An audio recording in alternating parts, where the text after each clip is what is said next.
vamos lá. Rogério Alves na cabeça de chapa com Stifson Álvaro de senador. Corre o risco de Álvaro dançar na curva. Álvaro vai ser candidato a deputado federal. Aí do outro lado, Zenaide e Fátima para o Senado. Ezequiel candidato a governador. Corre o risco de Fátima dançar. Por quê? Porque Zenaide montou uma estrutura política gigante. Vamos lá, e tem prefeitos que votam em Rogério para o governo, ou em Alisson para o governo, e vota em Zenaide para o Senado. Mas tem prefeitos que não votam em Rogério para o governo e Alisson, mas votam em Fátima. A configuração vai ser aquela candidata que a gente chama come quieto. Bruno, você acha que quem vai ser o candidato ao candidato do governo? Eu particularmente apostaria em Ezequiel. Walter, candidato a deputado federal, uma chapa que pode eventualmente ter essa dobradinha, Zenaide e Fátima. Vou falar. E uma configuração dessa, político partidariamente, por Ezequiel, só fala Ezequiel, né? Obviamente, claro. Né? Mas vou dar um pitaco. Vou dar um pitaco. Ezequiel, se assumir a cadeira de governador do estado, e se isso for resolvido rápido, para ele trabalhar política, ele poderá ser candidato a governador. Mas para isso precisa que Fátima... Mas para isso Fátima tem que renunciar e Walter teria que renunciar. Isso em janeiro. E aí eu vou dizer mais uma coisa. Não dá tempo de nada. E aí eu vou dizer mais uma coisa. Seria a única salvação para a cabeça de chapa do lado de Fátima. Vulnerar, como porque se Walter for para a candidatura ao governo e perder, acabou-se a carreira política dele.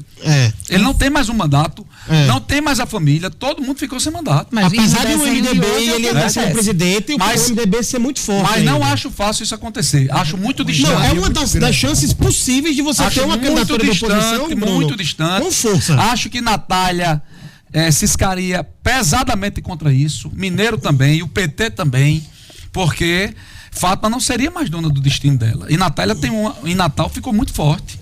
Muito forte. E lembrar também que Ezequiel teve essa chance, porque ele foi muito cortejado na eleição passada. Fátima teve dois. E não topou a parada. Fátima fez 2 cheques em 2022. Por isso se elegeu no primeiro turno. Isso. Ela conseguiu neutralizar Carlos Eduardo, que foi a maior errada da vida dele. Foi e Ezequiel. Mas eu não diria que a errada foi dele não, Bruno.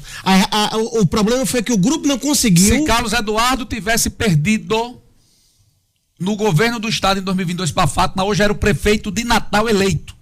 Mas é muito sim, Bruno. Não é muito sim, não. Ele era um candidato, escute, ele era candidato a prefeito de Rogério Marinho, de Stevenson, de Paulinho Freire. Ele não foi, Bruno, mas ele não foi agora porque não quis, ele Bruno. Bruno, Carlos Eduardo não foi agora. Porque ninguém aceitou. Bruno. Ninguém confiou nele. Ninguém. Tudo bem. E por que seria lá? E por que seria agora? Porque ele teria ficado no grupo. Ele teria sido candidato desse grupo ao governo do estado. O grupo retribuiria isso. Carlos Eduardo é Carlos Eduardo, Bruno.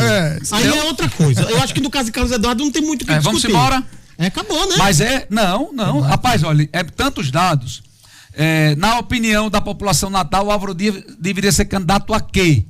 27,38 diz que ele deveria ser candidato ao governo do estado, de 15,75 a deputado federal, 13,75 a senador e 20,38 diz que ele não deveria ser candidato a nada. Os melhores deputados federais do Rio Grande do Norte para a população natal. Primeiro lugar, Natália Bonavides é a melhor deputada federal para a população natal, com 16,25. O segundo melhor deputado federal para a população natal é General Girão, com 12,25. O terceiro melhor deputado federal para a população natal é Robson Faria, com 6%. O quarto é Benes Leocádio, com 4,88%. O quinto é Sargento Gonçalves, com 3,88%. O sexto é João Maia, com 2,13, 1, 2, 3, 4, 5, 6, João Maia. Tá faltando um aí, não? Paulinho, que saiu. Paulinho que saiu, E o último deputado federal, Fernando Mineiro, impressionante, ficou em último lugar. De Natal, né? Olha, Mineiro só teve 1,75%. Mas o melhor deputado federal. Eu tenho uma avaliação disso. De Natal. Fernando Mineiro, eu até comentei alguns meses atrás, como ele meio que desapareceu. Detalhe que a população natal, perguntado sobre Natália Bonavides, 17,38 diz que Natália deveria ser candidata a senadora. Ela já pode? Pode. Preste atenção, olha a situação. Natália é deputada federal, E apenas 7,38% disse que ela deve ser candidata a deputado federal. 17,38% disse que ela deve ser candidata a senadora e 14,25% disse que ela deve ser candidata a governadora. No dia... Ela tem 36 anos. Dos resultados, pode, com 36 eu acho que já pode. 35, né? 35 a idade. No dia em que ela agradeceu, quando saiu o resultado da eleição, houve gritos, obviamente, da claque dela, pedindo para que ela fosse candidata a governadora em 2026. Eu acredito que, assim como ela ponderou muito lá atrás e rejeitou, inclusive, a ideia de disputar a prefeitura naquele momento, ela vai fazer a mesma coisa agora, salvo se ela entender que não há uma candidatura do lado da esquerda em condição de disputar, não quiser, por exemplo, que seja entregue a personagens como Ezequiel ou Walter ao governo do estado e ela queira sair candidata. Salvo isso, não vejo uma outra candidatura, a não ser que inventem um nome. O que se fala da Executiva Nacional do PT é que o foco nas próximas eleições é o Senado. Exatamente pelas dificuldades que tem passado agora, diferentemente de uma história recente, onde a gente sempre ficava preocupado com os federais, até pela verba também. Isso, o fundo. Para a Natália, para o PT, para Lula, para o PT, para a esquerda, Natália seria disparada a melhor candidata ao governo do estado, independente de perspectiva de vitória. E ela mostrou que é guerreira para carregar a campanha nas costas. Segura a onda. Certo? Tem uma militância. É a única que manteria a coalizão da esquerda. A questão é, Natália foi por sacrifício na eleição para prefeito. Ela vai ficar sem mandato? Porque dessa vez ela fica sem mandato. O PT pode abrir mão da vaga de Natália para federal ou para senador? Porque foi ela, inclusive, que com a grande votação que garantiu, por exemplo, Mineiro. Eu considero nula a possibilidade dela ser candidata ao governo. Ela é uma grande deputado federal. De voto para federal. Isso, Luiz. Mineiro entrou em função disso. Eu não duvido nada se ela sai federal, se o PT não faz 3. Não duvido nada. No vulcão que ela tá indo, né? 8, não duvido nada. Não, mas a questão não é essa, não, porque os outros têm candidatos também, né? Não, mas aí é que tá. O PL fez 4, Bruno. Você concorda que Natália hoje está maior do que estava como deputada federal? Samanta não entrou por causa do ponto de corte. Exato, o PL fez 4. Ela é a primeira. Então, assim, o que o Luiz está dizendo não é nada de outro mundo, não. Eu acho que a grande questão, de fato, é que o risco de o PT do Rio Grande do Norte abrir mão de uma candidata que não só teria uma vaga garantida, como ainda assim poderia levar... Se Fátima Bezerra não parar hoje para internamente fazer política, vai se estrepar. Se for ela com Natália para federal, faz a metade da bancada brincando. Então, se Fátima... Vamos lá. Se Fátima tivesse a compreensão, esquecesse a vaidade, não cometesse o erro que Dona Vilma cometeu. Isso, era isso que eu ia comentar. Exatamente. Dona Vilma cometeu esse erro. Dona Vilma era a maior liderança política desse estado. Governadora.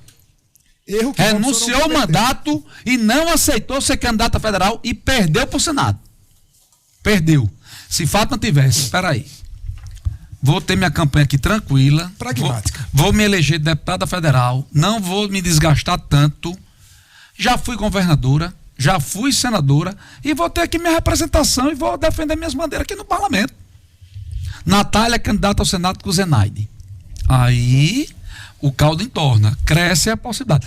E se Natália topasse pro governo, eu acho que a possibilidade de vitória dela seria mínima, mas o grupo ficaria... Dentro do que não, mas aí dentro do que tem hoje, seria a maior possibilidade. Porque você traz a história da direita e esquerda. Aceitar ser coadjuvante, sendo governador, é difícil. Teria que estar 2, 3 passos atrás. Eu ainda acho porque não é Fátima não, sabe? É o grupo. Não, mas porque... Exato. O cara vai chegar... Quer dizer, Fátima, que você vai ser federal? Como se fosse pouca coisa. Mas foi isso que aconteceu com Vilma, Bruno. Foi o que aconteceu com Vilma. Entendeu?